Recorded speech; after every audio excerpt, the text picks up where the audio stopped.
Step 2面板說明。面板操作說明包括開關鍵、UV 鍵、科鍵、Heat Keep 鍵、增加鍵、減少鍵、Shake Time 鍵、Flip 鍵、Shake Keep 鍵。當機器運行某個功能時，面板會有相應指示燈亮起，直到該功能運行結束。Step 3功能說明。Heat Keep 鍵功能，短按開機鍵，再次短按選擇加熱保溫鍵，可循環切換母乳攝氏37度、溫度攝氏43度、熱調攝氏47度。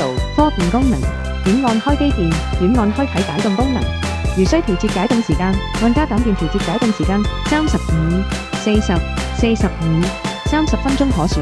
倒計時結束後，解凍功能完成。界面顯示設定溫度。UV 鍵功能，打開機器後面的消毒艙，放入待消毒的奶嘴。短按開機鍵，再次短按紫外線功能，機器運行紫外線功能。Flip 鍵功能，短按開啟睡眠節能模式，屏幕熄滅，蜂鳴器關閉。再次短按任意功能鍵，面板亮起。Shake Keep 鍵功能，短按 Shake Keep 鍵，可循環選擇牛奶時間，可短按加減鍵10秒1秒，增加或減少時間。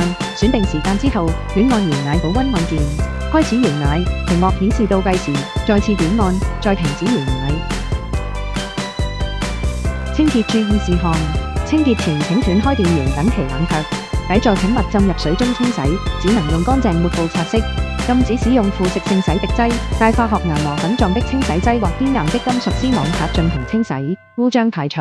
故障現象顯示 E1 或 E2。故障原因 NTC 探頭故障。解決方法請送指定維修點檢修。暖奶百科：加熱過程中奶瓶外表面溫度較高，會不會破壞母乳、奶粉的營養成分？完全不會。熱風雖然溫度較高，但是它的能量密度比較少，其密度僅為液體的幾百分之一。當熱量傳遞到奶瓶內壁時，由於母乳、奶粉的充分吸熱，母乳、奶粉接觸壁內的溫度僅為40幾度，對母乳、奶粉不會造成損壞。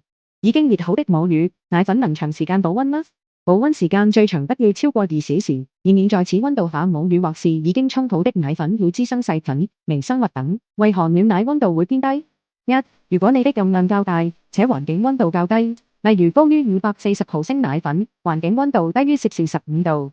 2. 剛暖完一瓶奶，想接着暖第二瓶，這兩種情況有可能會造成溫度偏低，因為產品內部溫度升高，干擾了感測器的溫度。此時建議你將目標溫度調高攝氏1至3度。為何暖奶溫度會偏高？如果你的用量較少，且環境溫度較高，此時建議你將目標溫度調低攝氏1至3度。